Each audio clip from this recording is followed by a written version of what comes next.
अब सुनिए प्रेमचंद की कहानी लाल फीता या मजिस्ट्रेट का इस्तीफा।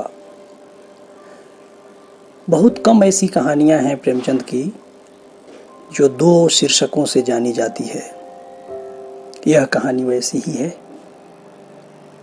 कहीं इसका शीर्षक लाल फीता मिलता है तो कहीं मजिस्ट्रेट का इस्तीफा। यह कहानी जुलाई 1921 में तब की मशहूर पत्रिका जमाना में प्रकाशित हुई थी।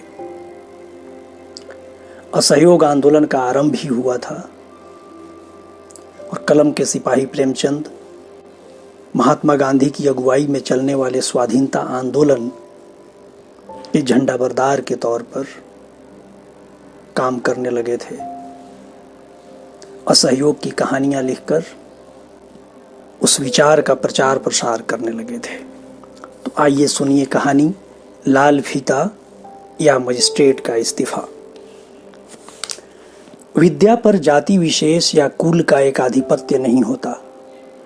बाबू हरिविलास जाति के कुर्मी थे। घर में खेतीबाड़ी होती थी पर उन्हें बचपन से ही विद्याभ्यास का व्यसन था। यह विद्या प्रेम देखकर उनके पिता रामविलास महतो ने बड़ी बुद्धिमत्ता से काम लिया।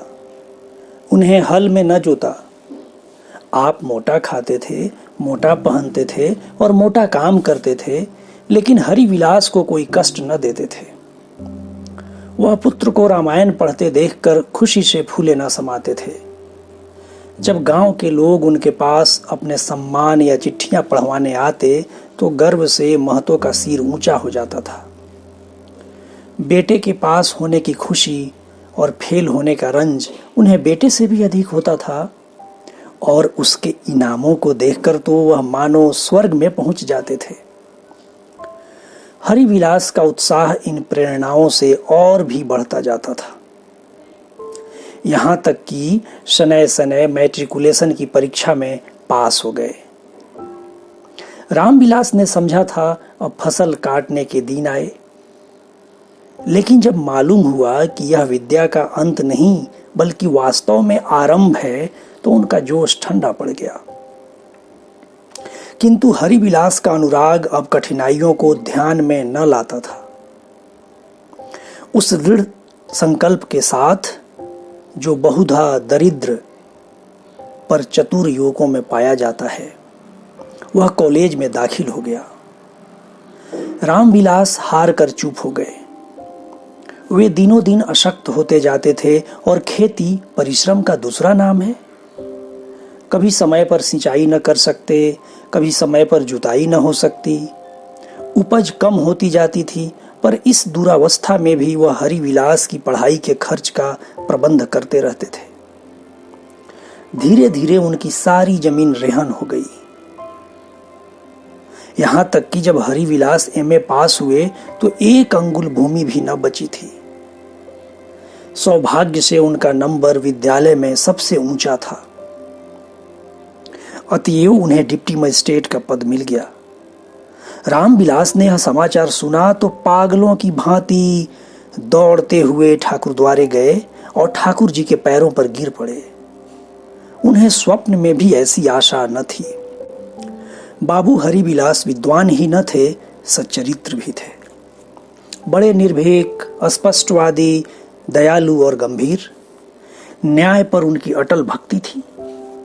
न्याय पथ से पग भर भी न टलते थे। प्रजा उनसे दबती थी पर उन्हें प्यार भी करती थी। अधिकारी लोग उनका सम्मान करते थे पर मन में उनसे शंकित रहते थे। उन्होंने नीति शास्त्र का खूब अध्ययन किया था। उन्हें इस शास्त्र से बहुत प्रेम था। वे कानून को ही अपना अफसर समझते थे। वे अफसरों को खुश रखना चाहते थे, लेकिन जब उनका हुक्म कानून के विरुद्ध होता तो वह उसे न मानते थे। उन्हें नौकरी करते 5 साल हो चुके थे। अलीगढ़ में तैनात थे। ठाकुर दलजीत सिंह के घर डांका पड़ा। पुलिस को असामियों पर संदेह हुआ। कई गांव के असामी पकड़े गए, गवाहियां बनाई गईं और असामियों पर मुकदमा चलने लगा। बेचारे किसान निरपराध थे। चारों ओर कोहराम मच गया। कितने ही किसान जिलाधीश के पास जाकर रोए। जिलाधीश ठाकुर साहब के मित्र थे। साल में 2-4 दावतें खाते, उनके हलके में शिकार खेलते, उनकी मोटर और फीटन पर सवार होते थे। असामियों की गुस्ताखी पर बिगड़ गए। उन्हें डांट डपट कर दुत्कार दिया। ज्वाला और भी दहकी। साहब ने बाबू हरिविलास को बंगले पर बुलाकर ताकीद की कि मुलजिमों को सजा अवश्य करना, नहीं तो जिले में बलवा हो जाएगा। किंतु हरिविलास को जब मालूम हुआ कि गवाह बनाए हुए हैं और ज्यादती ठाकुर साहब की है, तो उन्होंने मुलजिमों को बरी कर दिया। हाकिम जिला ने यह फैसला सुना तो जामे से बाहर हो गए। हरिविलास की रिपोर्ट की बदली हो गई। दूसरी बार फिर नीच जात वालों के साथ न्याय करने का उन्हें ऐसा ही फल मिला। लखनऊ में थे, वहीं देहाती मदरसों में नीच जातियों के लड़के दाखिल न हो पाते थे। कुछ तो अध्यापकों का विरोध था, उनसे ज्यादा गांव के लोगों का। हरिविलास दौरे पर गए और यह शिकायत सुनी तो कई अध्यापकों की तंबीह की, कई आदमियों पर जुर्माना किया। जमींदारों ने यह देखा तो उनसे द्वेष करने लगे। गुमनाम चिट्ठियां झूठी शिकायतों से भरी हुई हाकिमों के पास पहुंचने लगी। तहसीलदारों ने जमींदारों को और भी उकसाया। एक कुर्मी का इतने ऊंचे पद पर पहुंचना सभी को खटकता था। नतीजा यह हुआ कि लोगों ने अपने लड़के मदरसे से उठा लिए। कई मदरसे बंद हो गए। हरिविलास की खासी बदनामी हो गई। हाकिम जिला ने उन्हें वहां रखना उचित न समझा, उनकी बदली कर दी। एक दर्जा भी घट गया। इन अन्यायों के होते हुए भी बाबू हरिविलास का सा कर्तव्यशील अफसर सारे प्रांत में न था। उन्हें विश्वास था कि मेरे माननीय अफसर कितने ही पक्षपाती हों, उनकी नीति कितनी ही संकुचित हो, पर देश का शासन सत्य और न्याय पर ही स्थित है। अंग्रेजी राज्य की वह सदैव स्तुति किया करते थे। यह उस शासन काल की उदारता थी कि उन्हें ऐसा ऊंचा पद मिला था, नहीं तो उनके लिए यह अवसर कहां थे। दीनों और असहायों की इतनी रक्षा किसने की? शिक्षा की इतनी उन्नति कब हुई? व्यापार का इतना प्रसार कब हुआ? राष्ट्रीय भावों की ऐसी जागृति कहां थी?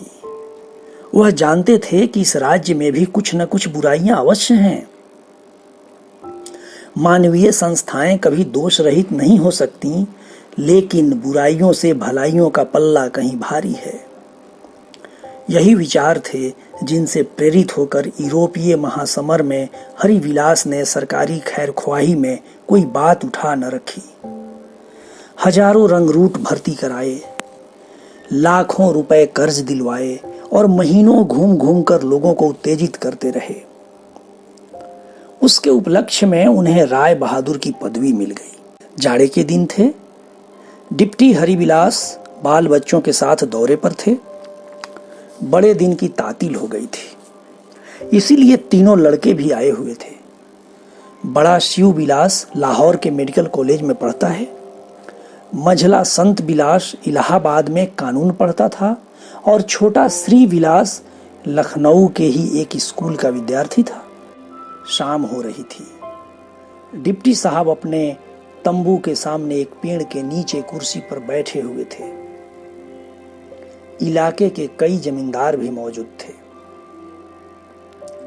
एक मुसलमान महाशय ने कहा, हुजूर, आजकल ताल में चिड़ियां खूब हैं, शिकार खेलने को अच्छा मौका है। दूसरे महाशय बोले, हुजूर, जिस दिन चलने को कहें बिगार तय कर लिए जाएं, 2-3 डोंगियां भी कर ली जाएं। शिव विलास, क्या अभी तक आप लोग बिगार लेते ही जाते हैं? जी हाँ, इसके बगैर काम कैसे चलेगा, मगर हाँ, अब मारपीट बहुत करनी पड़ती है। एक ठाकुर साहब बोले, जब से गांव के मनई बसरा में मजूर होके गए, तब से कोऊ का मिजाज नहीं मिलत, बात तक तो कोई सुनत नहीं है। ई लड़ाई हमका मटिया मेट कह दिहेस। शिव बिलास, आप लोग मजूरी भी तो बहुत कम देते हैं। ठाकुर, हुजूर पहले दिन भर में 2 पैसा देत रहन, अब तो 4 देहत हैं। तौनों पर कोऊ बिना मार मारी खाए बात नहीं सुनत है। शिव बिलास, खूब 4 पैसे तो आप मजदूरी देते हैं और चाहते हैं कि आदमियों को गुलाम बना लें। शहर में कोई मजदूर 8 आने से कम में नहीं मिल सकता। मुसलमान महाशय ने कहा, हुजूर बजा फरमाते हैं, 4 पैसे में तो एक वक्त की रोटियां भी नहीं चल सकती, मगर यहाँ की रियाया सख्ती की ऐसी आदी हो गई है कि हम चाहे 8 आने ही क्यों न दें, पर बिला सख्ती किए मुखाती भी नहीं होती। हाँ, यह तो बतलाइए हुजूर, यह आजकल क्या हवा फिर गई है कि जहां देखिए वहीं मदरसे बंद होते जाते हैं। सुनता हूं बड़े बड़े कॉलेज भी टूट रहे हैं। इससे तो तालीम का बड़ा नुकसान होगा। बाबू हरिबिलास को मालूम था कि शिव बिलास इसका क्या जवाब देगा। उसके राजनीतिक विचारों से परिचित थे।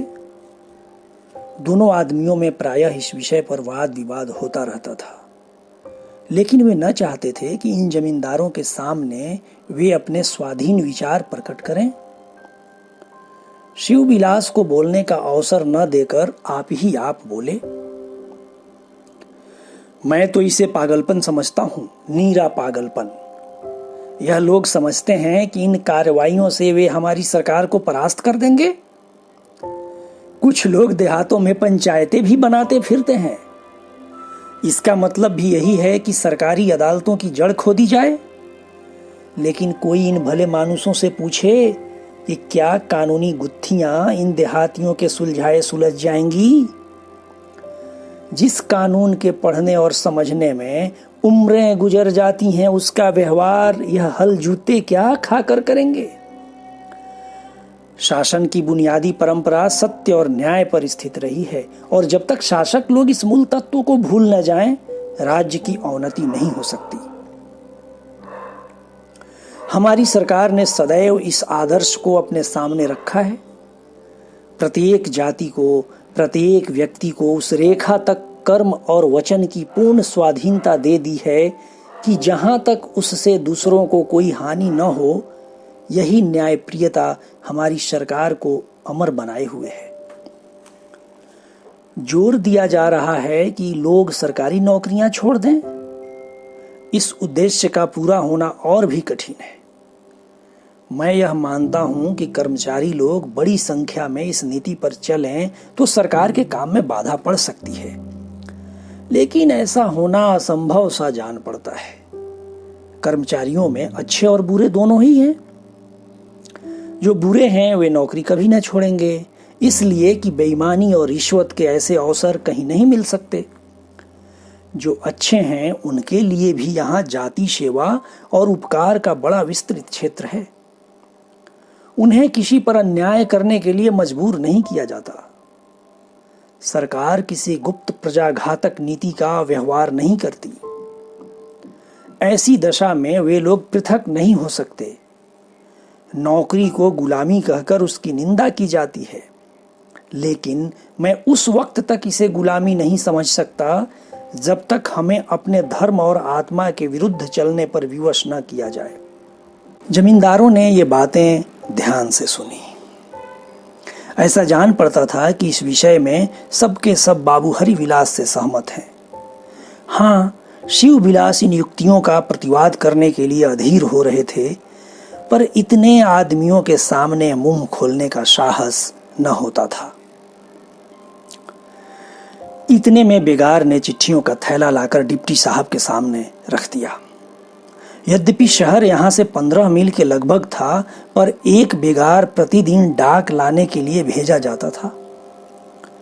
डिप्टी साहब ने उत्सुकता के साथ थैला खोला तो उसमें से लाल फीते से बंधा हुआ एक सरकारी कम्युनिक, जिसे प्रकाश पत्र भी कहते हैं, निकल पड़ा।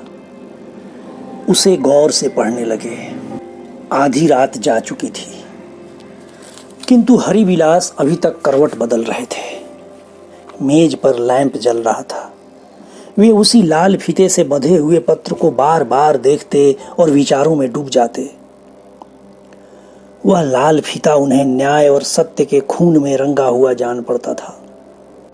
किसी घातक की रक्त में आंखें थी जो उनकी ओर घूर रही थीं, या एक ज्वाला शिखा जो उनकी आत्मा और सत्य ज्ञान को निगल जाने के लिए उनकी लोर लपकी चली आती थी, ऐसा लगता था।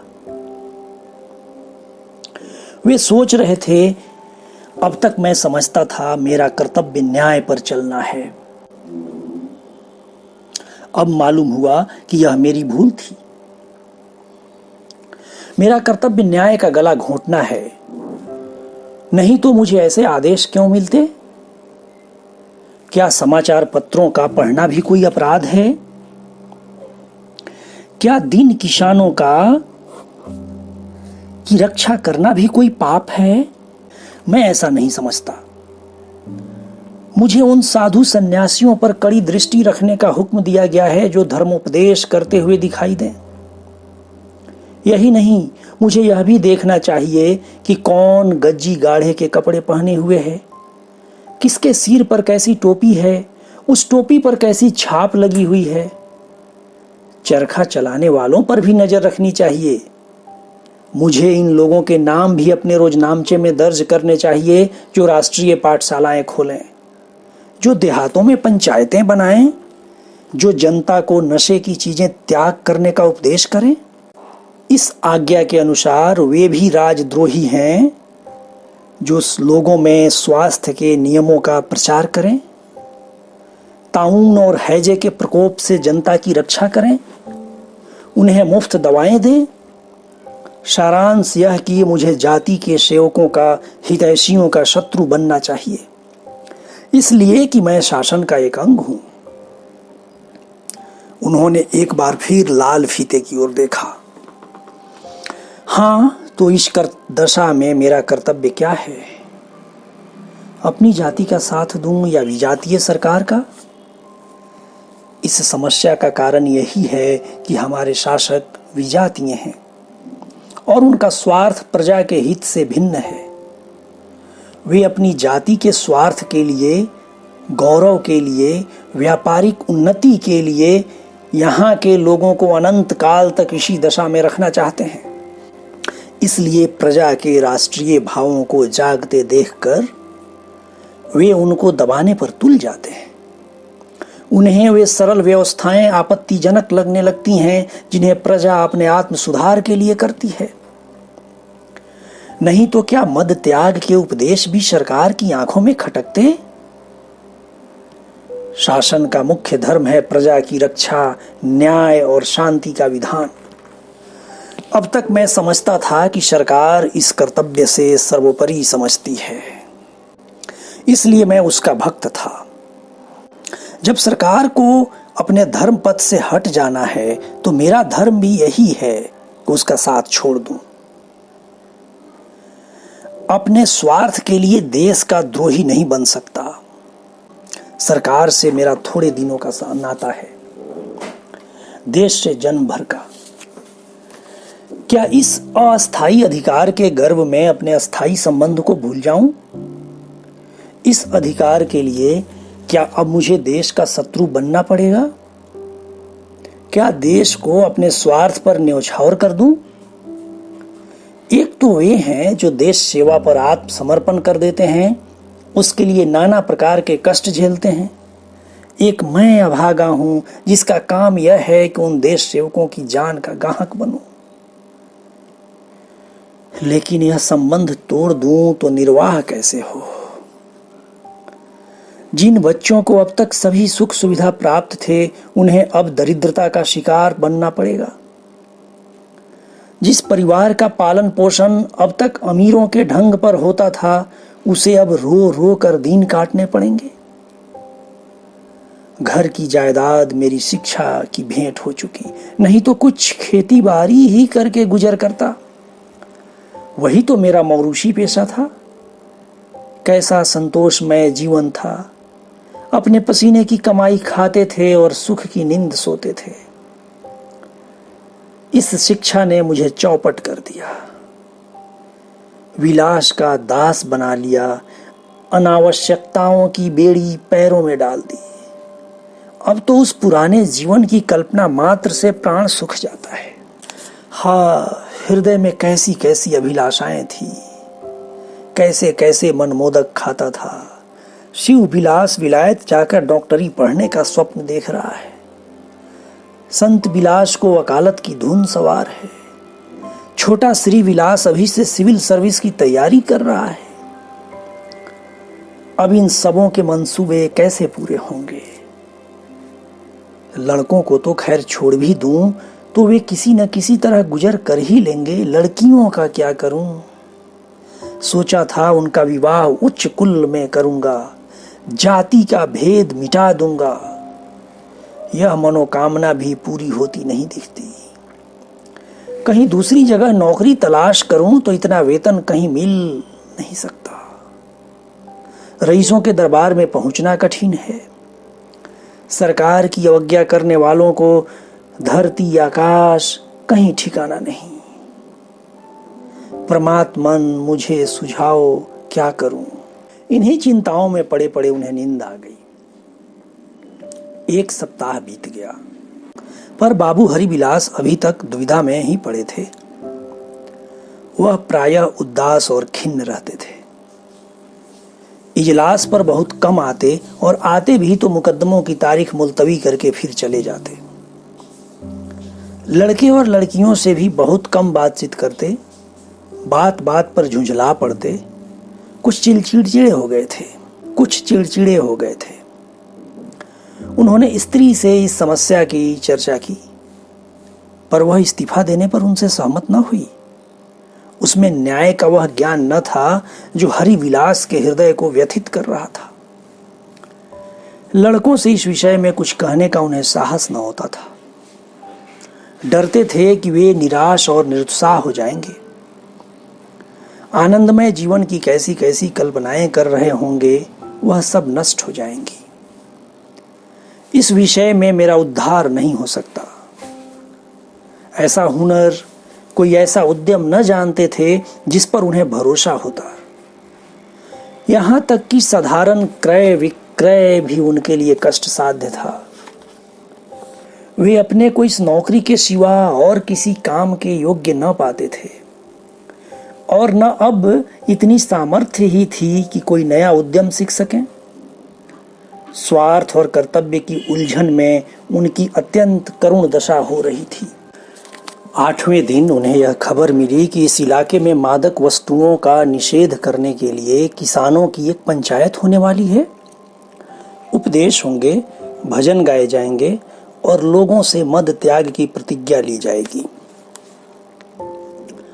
हरिविलास मानते थे कि नशे के व्यसन से देश का सर्वनाश हुआ जाता है। यहाँ तक कि नीची श्रेणी के मनुष्यों को तो इसने अपना गुलाम ही बना लिया है। अतएव इसका बहिष्कार सर्वथा अस्तुत्य है।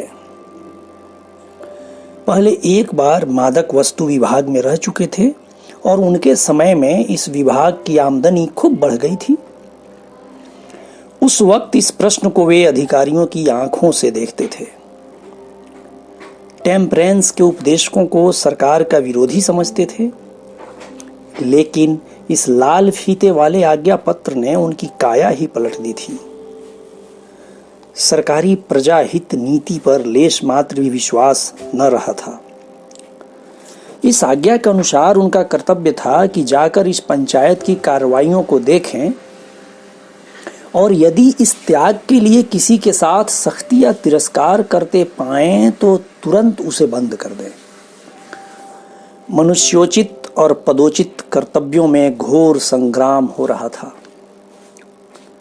इसी बीच में हल्के का दारोगा कई सशस्त्र कांस्टेबलों और चौकीदारों के साथ आ पहुंचा और सलाम करने को हाजिर हुआ। हरिविलास उसकी सूरत देखते ही लाल हो गए, जैसे फूल में आग लग जाए। कठोर स्वर से बोले, आप यहां कैसे आए? दारोगा, हुजूर को इस पंचायत की इतिला तो मिली ही होगी। वहां फसाद होने का खौफ है, इसलिए हुजूर की खिदमत में हाजिर हुआ हूं। हरिबिलास, मुझे इसका कोई भय नहीं है। हाँ, आपके जाने से फसाद जरूर हो सकता है। दारोगा ने विस्मित होकर कहा, मेरे जाने से? हरिबिलास, हाँ, आपके जाने से। रियाया को आपस में लड़ाकर आप अपना उल्लू सीधा करते हैं। मैं आपके हथकंडे खूब जानता हूं। आपको मेरे साथ चलने की जरूरत नहीं। दारोगा, सुप्रिंटेंडेंट साहब बहादुर का सख्त हुक्म है कि इस मौके पर हुजूर की खिदमत में हाजिर रहूं।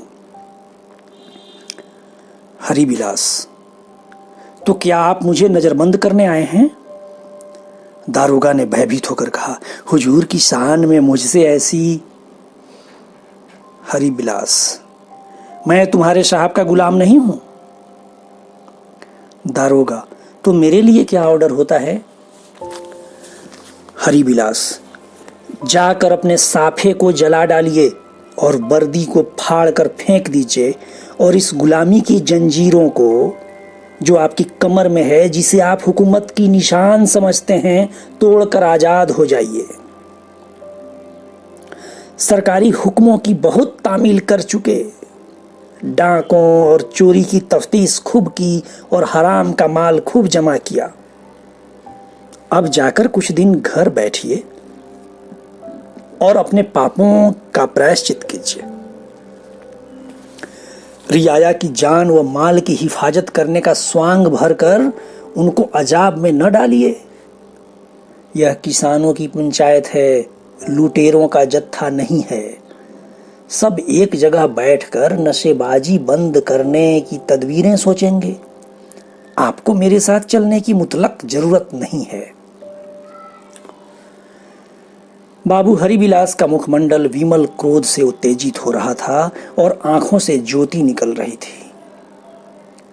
दारोगा जी पर रोब छा गया और यह सोचते हुए कि या तो इन्होंने आज शराब पी है या इन पर कोई सख्त सदमा आ पड़ा है, थाने चले गए। ये शब्द बाबू हरिबिलास के अंतःकरण से निकले थे, पर उनके अंतिम निश्चय की घोषणा थी। दारोगा जी ने अपनी पीठ फेरी, उधर उन्होंने अपना इस्तीफा लिखना शुरू किया। महाशय,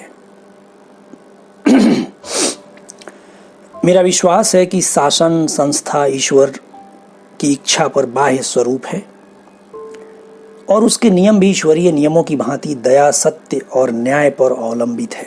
मैंने इसी विश्वास के अधीन 20 वर्ष तक सरकार की सेवा की।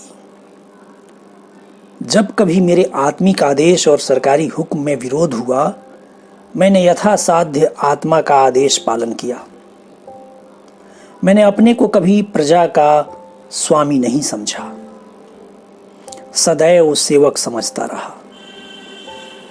इसलिए सरकारी पत्र नंबर तारीख में जो आज्ञा दी गई है वह मेरी आत्मा और धर्म के इतनी विरुद्ध है और उसमें न्याय की ऐसी हत्या की गई है कि मैं उसका पालन करना घोर पाप समझता हूं। मेरे विचार में वर्तमान शासन सतपथ से संपूर्णतः विचलित हो गया है। यह आज्ञा प्रजा के जन्मसिद्ध स्वत्व को छीनना और उसके राष्ट्रीय भावों का वध करना चाहती है। यह उसका प्रत्यक्ष प्रमाण है कि शासक वृंद प्रजा को अनंत काल तक मूर्खता और अज्ञान में व्यस्त रखना चाहते हैं और उसकी जागृति से सशंक हैं। वह अपने उत्थान और सुधार के लिए जो प्रयत्न करना चाहती है उसे भी ताड़नीय समझते हैं। ऐसे दुष्कर्म में योग देना अपनी आत्मा, विवेक और जातीयता का खून करता है। अतएव अब मुझे इस राज संस्था से असहयोग करने के सिवा और कोई उपाय नहीं है। मैं अपना पद त्याग करता हूँ और प्रार्थना करता हूँ कि मुझे बिना विलंब इस बंधन से मुक्त किया जाए। बाबू हरिबिलास ने समझा था कि इस्तीफा मंजूर होने में कुछ देर लगेगी, लेकिन दूसरे ही दिन तार द्वारा मंजूरी आ गई। उनकी जगह पर एक महाशय नियुक्त हो गए। हरिबिलास ने बड़ी खुशी से चार्ज दिया। किंतु शाम होते होते उनकी यह खुशी गायब हो गई और उनकी चिंताओं ने आ घेरा। बजाज के कई 100 रुपए बाकी थे, नौकरों का वेतन भी बाकी पड़ा हुआ था, बंगले का किराया 6 महीने से न दिया गया था, हलवाई का हिसाब किताब चुकाना था, ग्वाले के कुछ पैसे आते थे। इधर वे इजलास पर बैठे हुए चार्ज दे रहे थे, उधर उनकी कोठी के द्वार पर लेनदारों की भीड़ लगी हुई थी। वे चार्ज देकर लौटे तो यह समूह देखकर उनका दिल बैठ गया। यूं वे कुछ हाल और कुछ बकाया के रुपए अपनी सुविधा के अनुसार दे दिया करते थे, लेकिन आज जब हाल और बकाया दोनों ही चुकाना पड़ा तो यह रकम इस तरह बढ़ी जैसी साफ फर्श को हटा देने से नीचे गर्द का एक ढेर दिखाई देने लगता है। उन्हें अब तक यह अनुमान ही न हुआ था कि मैं इतने रुपयों का देनदार हूं। सेविंग बैंक की सारी बचत इसी फुटकर हिसाब को चुकाने में समाप्त हो गई। अब घोड़े टमटम आदि की भी जरूरत न थी। उन्हें नीलाम करके हाथ में कुछ रुपए कर लेना चाहते थे। दूसरे दिन प्रातःकाल जब वे चीजें नीलाम होने लगीं तो वे इस हृदय विदारक दृश्य को सहन न कर सके। हताश होकर घर में गए तो उनकी आंखें सजल थीं। उनकी पत्नी सुमित्रा ने उन्हें दुखी देखकर सहृदयतापूर्ण भाव से कहा, व्यर्थ दिल इतना छोटा करते हो? रंज करने की कोई बात नहीं। यह और खुशी की बात है कि जिस काम को करने में अधर्म था उससे गला छूट गया। अब तुम्हें किसी पर अन्याय करने के लिए कोई मजबूर तो न करेगा। भगवान किसी न किसी तरह बेड़ा पार लगावेंगे ही। अपने भाई बंधुओं पर अन्याय करते तो उसका दोष पाप हमारे बाल बच्चों पर ही तो पड़ता। भगवान को कुछ अच्छा करना था, तभी तो उसने तुम्हारे मन में यह बात डाली।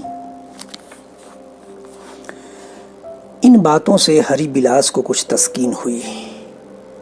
सुमित्रा पहले इस्तीफा देने पर राजी न होती थी, पर पति को मानसिक कष्ट से निवृत्त करने की इच्छा ने इसके धैर्य और संतोष को जगह कर दिया था।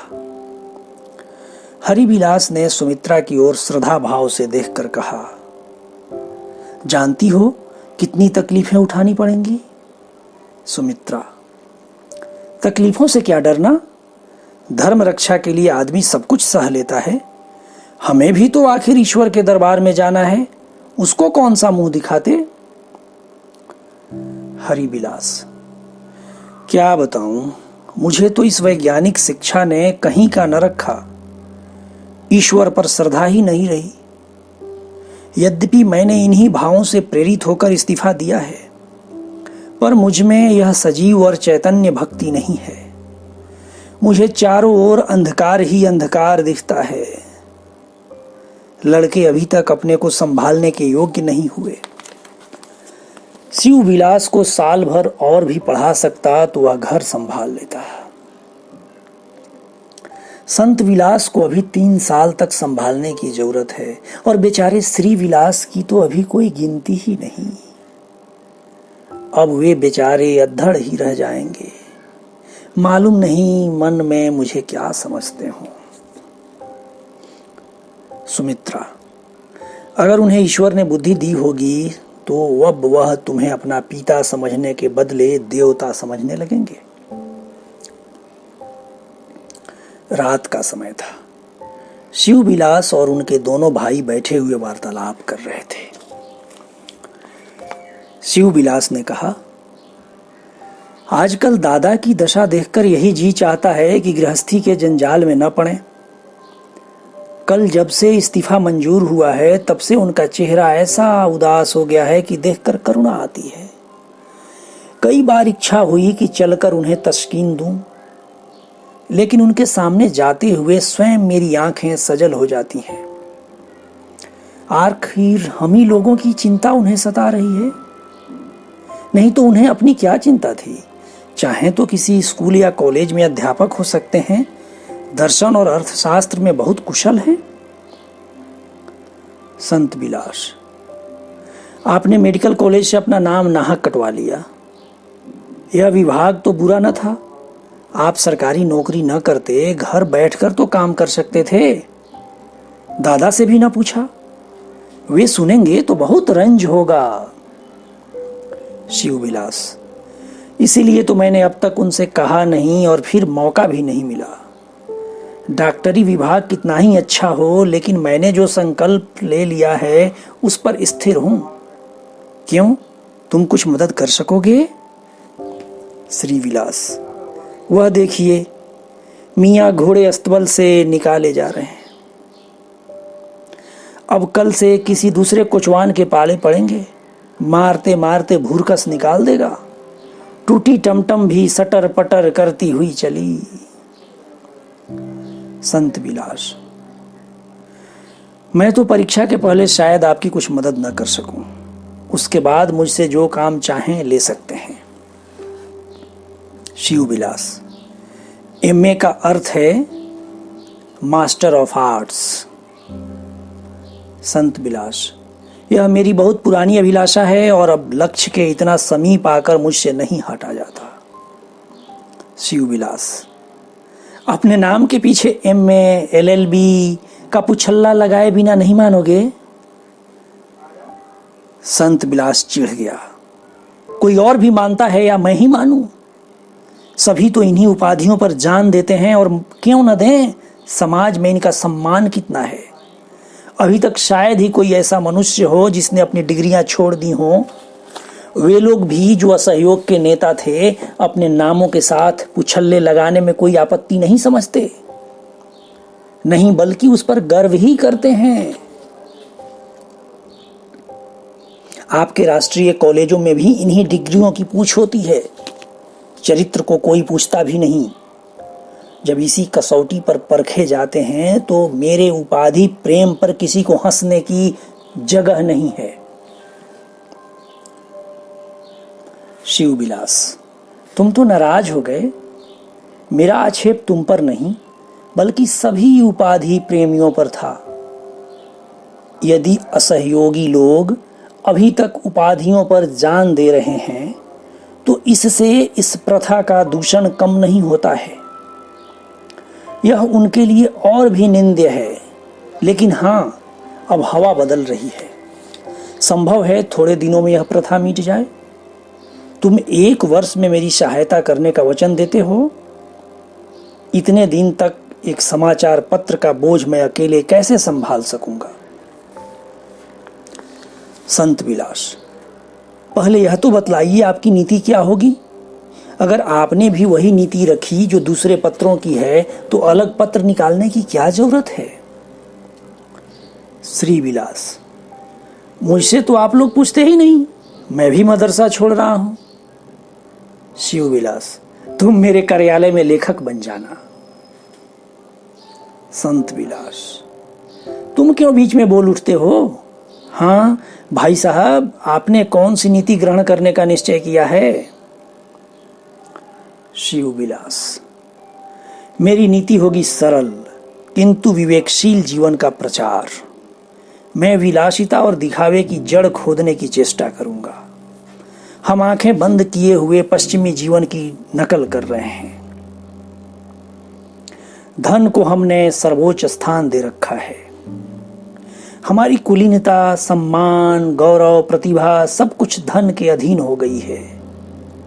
हम अपने पुरुषार्थों के संतोष और संयम, त्याग को बिल्कुल भूल गए हैं। जहां देखिए वहीं धनपतियों की, साहूकारों की, जमींदारों की पताका लहरा रही है। मैं दीन रक्षा को अपना आदर्श बनाऊंगा। यद्यपि वे विचार नए नहीं हैं, कभी कभी पत्रों में इन पर टिप्पणियां की जाती हैं, किंतु अभी तक इनका महत्व दार्शनिक सिद्धांतों से अधिक नहीं है, और वह भी यूरोप के बड़े बड़े विद्वानों की नकल है। यह टिप्पणियां केवल मनोरंजन के लिए की जाती हैं। इसी कारण इनका किसी पर असर नहीं होता। मेरा जीवन इस सिद्धांत को चरितार्थ करेगा। वे विचार वर्षों से मेरे मन में तरंगे मार रहे हैं। अब ये तरंगे बाहर निकलकर धन लोलुपता और इंद्रिय लिप्सा की दीवारों से टकराएंगी। मैं तुमसे सच कहता हूं, धन का यह मान देखकर कभी कभी मेरा रक्त खौलने लगता है। विद्वानों और गुणियों की इज्जत ही उठ गई। एक समय यह था कि बड़े बड़े सम्राट ज्ञानियों के सामने सिर झुकाते थे। आजकल तो धार्मिक संस्थाएं भी धनियों का मुंह ताकती हैं। हमारे साधु महात्मा उपदेशक देहातों में भूल कर भी नहीं जाना चाहते। वे ऊंचे ऊंचे सुसज्जित पंडालों में व्याख्यान देते हैं, मोटरों पर हवा खाते हैं और सुंदर प्रासादों में निवास करते हैं। शोक तो यह है कि विद्वजन भी इसी धनदेव के उपासक हैं। जिन्हें संतोष और सरलता का नमूना होना चाहिए था कि वे भी अपनी विद्या और योग्यता को मोतियों के तौल बेचते हैं। धन लालसा ने उन्हें भी ग्रस लिया है। त्याग का तो लोप ही हो गया। संत विलास, आपके विचार तो साम्यवादियों जैसे हैं। क्या आपको मालूम नहीं कि वे लोग विद्वानों को अपने समाज में क्या स्थान देते हैं? शिव विलास, खूब मालूम है। ऐसे विद्वान इसी बर्ताव के योग्य हैं। जिस प्रकार भूमि वाले अपनी भूमि को, व्यापार वाले अपने व्यापार को भोग विलास का साधन बनाते हैं, इसी प्रकार विद्वान लोग भी अपनी विद्या और सिद्धि को इंद्रियों के सुख पर बलिदान करते हैं। ऐसी दशा में उन्हें यदि धनियों और भूपतियों के साथ गिना जाता है तो कोई अन्याय नहीं है।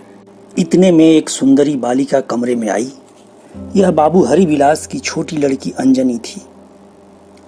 कन्या पाठशाला में पढ़ती थी। श्री विलास ने कहा, आओ अंजनी आओ, ये दोनों महाशय तो बड़ी बड़ी बातें कर रहे हैं। हम तुम भी अपने जीवन के छोटे छोटे मंसूबे बांधें। मैंने तो खेती करने का विचार किया है। अंजनी ने कहा, मैं तुम्हारी गाय दूहूंगी, दही जमाऊंगी, घी निकालूंगी। श्री विलास, और चरखा? अंजनी, भैया मुझसे चरखा न चलाया जाएगा, यह बुढ़िया का काम है। श्री विलास, वाह, इस चरखे पर तो सब कुछ निर्भर है। हमारे देश में 70 करोड़ का कपड़ा हर साल विलायत से आता है। शायद 10 करोड़ का कपड़ा इटली, जापान, फ्रांस आदि देशों से आता होगा। हम, तुम और भाग्यवती आध पाव सूत रोज काटें और साल में 300 दिन काम करें तो 3 मन सूत काट लेंगे। 3 मन सूत में कम से कम 100 जोड़ी धोतियां तैयार होंगी। अगर एक जोड़े का दाम 4 रुपया ही रखें तो हम साल भर में 400 रुपए की धोतियां बना लेंगे। धुनाई मैं अपने आप कर लूंगा। यह 3 प्राणियों के साधारण परिश्रम का फल है। यदि देश की आबादी के केवल 50 लाख मनुष्य यह काम करने लगें तो हमारे देश को 80 करोड़ वार्षिक बचत हो जाएगी।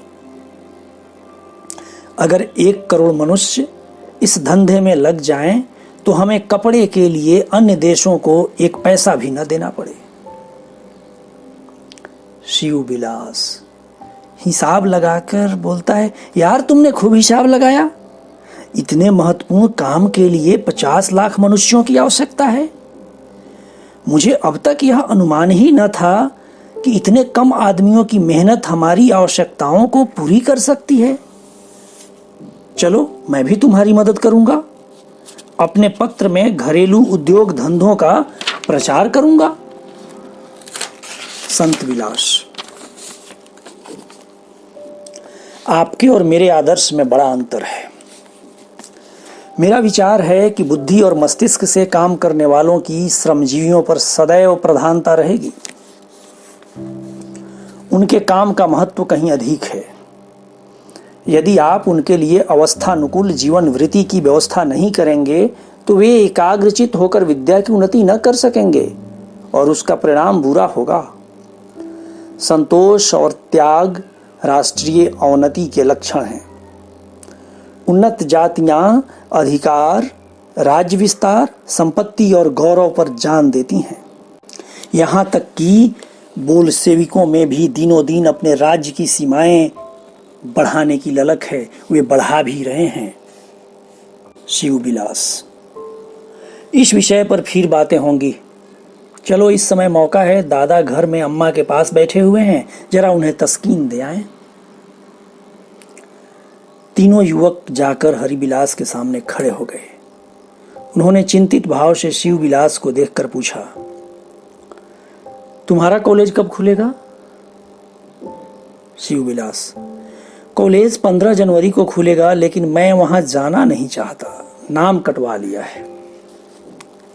हरिबिलास, यह तुमने क्या नादानी की? तुम्हारी समझ में क्या मैं 4 महीने तक भी तुम्हारी सहायता न कर सकता? इसी अप्रैल में तो तुम्हारी परीक्षा होने वाली थी। कम से कम मुझसे तो पूछ लेते। क्या मेरा इतना अधिकार भी नहीं है? शिवविलास, इतनी भूल तो अवश्य हुई, लेकिन जब आपने न्याय के लिए अपना सर्वस्व अर्पण कर दिया तो मेरे लिए यह लज्जा की बात थी कि आपके आदर्श के विरुद्ध व्यवहार करता। मैंने डॉक्टरी पढ़ने का इरादा छोड़ दिया।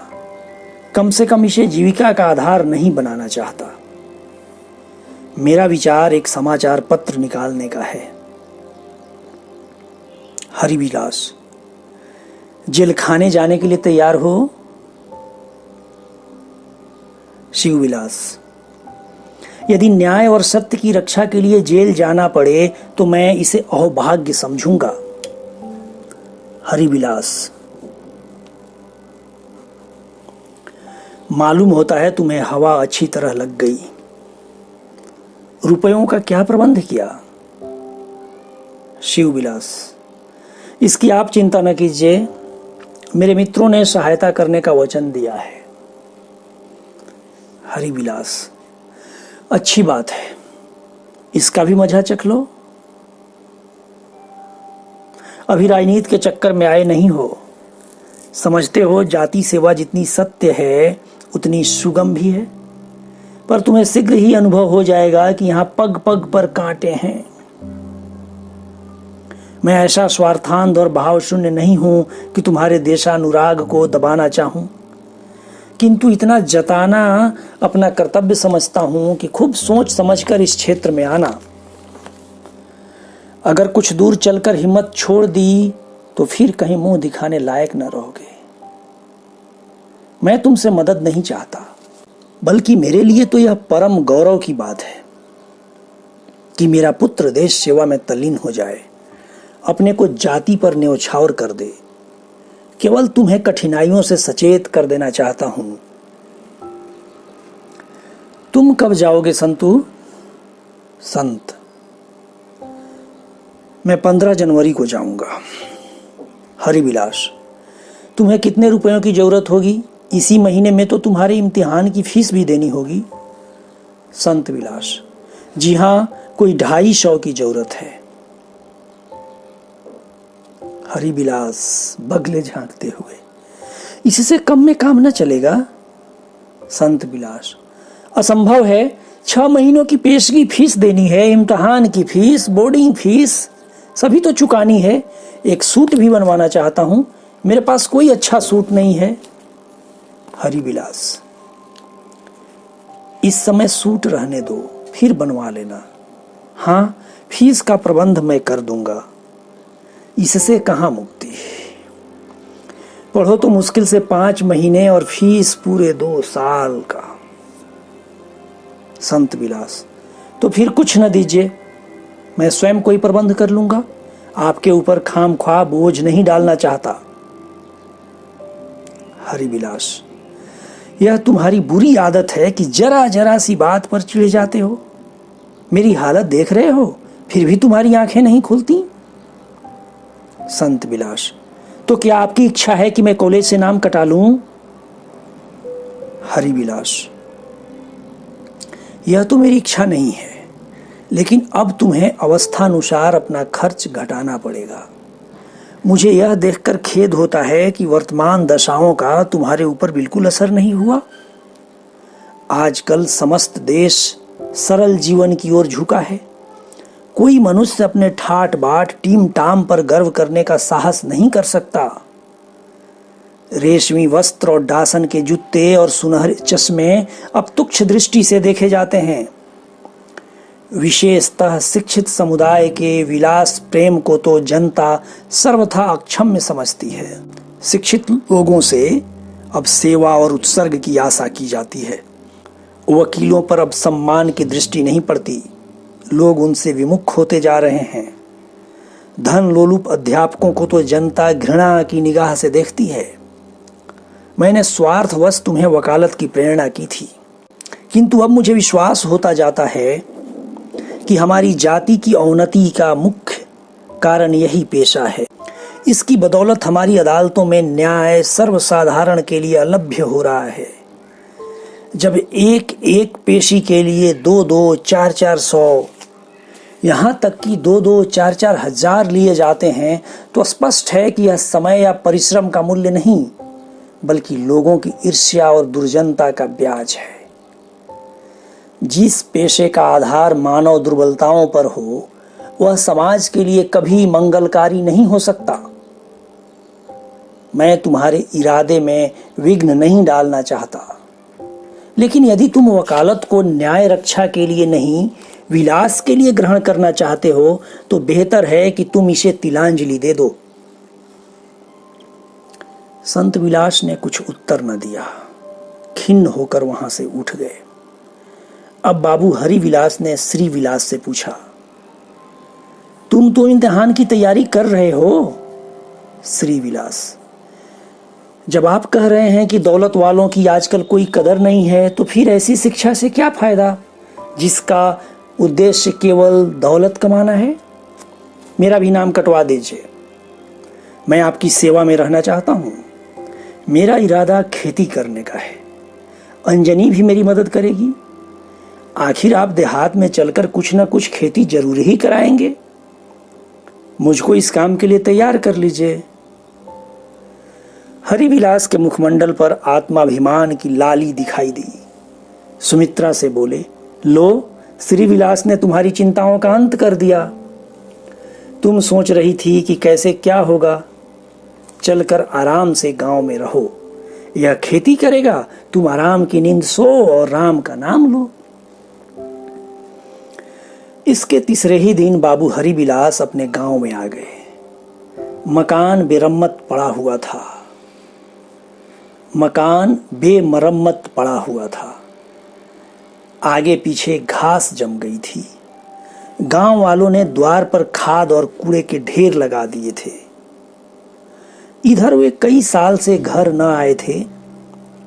साफ बंगलों में रहने के आदी हो गए थे।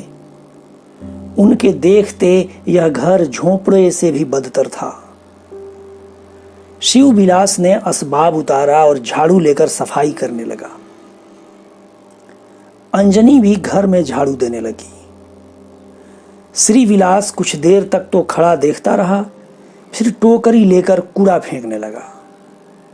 गांव में यह खबर फैल गई कि हरिविलास ने गांधी महात्मा के हुक्म से इस्तीफा दे दिया। लोग इधर उधर से आने लगे। कोई उनको सत्यवादी कहता, तो कोई कहता रिश्वत ली है। बर्खास्त हो गए हैं तो यह बहाना कर रहे हैं। हरिविलास एक टूटी खाट पर उदास बैठे हुए थे। सुमित्रा भीतर खड़ी सोच रही थी कि यह कूड़े का पहाड़ क्यों कर हटेगा। पहले यह लोग जब घर आते थे तो गांव के लोग संकोचवश इनके समीप न आते थे। इनके ठाट बाट की सामग्रियों को कौतूहल की दृष्टि से देखते थे, पर कुछ बोलने की हिम्मत न पड़ती थी। किंतु अब की वे विस्मयकारी वस्तुएं न थीं। लड़कों में न वह शेखी थी, न हरिविलास और सुमित्रा में वह बड़प्पन की ऐंठ। अतएव सबके सब उनसे सहानुभूति करने लगे। स्त्रियां अंजनी के साथ घर की सफाई करने लगी। कई आदमियों ने शिव विलास के हाथ से झाड़ू छीन लिया और कूड़ा फेंकने लगे। राम भरोसे पंडित ने कहा, भैया भला कियो, इस्तीफा दे दिए। देश विदेश मारे मारे फिरत रहियो, घर माटी में मिला जात रहा। शेख ईदू बोले, चाकरी चाहे छोटी हो या बड़ी, मुदा चाकरी ही है। अल्लाह ने घर में सब कुछ दिया है तो काहे को की बंदगी उठाई जाए। गोबर चौकीदार बोला, मुद्दा भैया खुदा बड़ा भारू हो रहो, कई जिला भरे मां अस पवड़वार मुद्दे कोई ना पाएस। भोजू कुर्मी बोले, हुद्दा तो भारू रहे, मुद्दा कितने गरीबन के गला रहते का परत रहा, सैकरन के जेहल पठै दिहे हुई हैं, ई लड़ाई के गरीबन का मार मार कितना कर्जा दिया भय के परा हुई, दौड़ा करे जात रहे हुई हैं तो कितना बेगार लेका पड़त रहा हुई। हजारन किसान का बेदखली कुड़की अखराज इनके हाथ भवा हुई। अब घर मार रही हैं तो ई पापन से गला छूट जाए। गोबर, रुआब कितना रहे, हुकूमत कितनी रहे। भोजू, रुआब हुद्दा से नहीं होता है, रुआब भलमनसी से होता है, विद्या से होता है। राम भरोसे पंडित का देख के काहे सबका खटिया से उठ के पैलगी करत हैं। थानेदार आवत हैं तो उनकी खातिर शेर भर आटा देत सबका कितना आखरत है। नहीं तो शास्त्री जी के घर आपने 4-6 चेले सहित जाए परत हैं, आपन भाग सराहत हैं। जिला में एक से एक हाकिम परे हैं, महात्मा जी के बरोबर हैं कोऊ का रुआब। आज हुक्म दें तो मनई आग मां कूदे का तैयार हैं। राम भरोसे। संत विलास बाबू नहीं देख परत हैं। हरिविलास कॉलेज में वकालत पढ़ रहे हैं। राम भरोसे, ये विद्या तो भैया उनका नाहक पढ़ावत है, बड़ा बड़ा कुकर्म करे का परत है। वकीलन का मारा जीला तबाह होई गवा, सब मारेन लड़ाए लड़ाए के देश का खोख कह दिहन।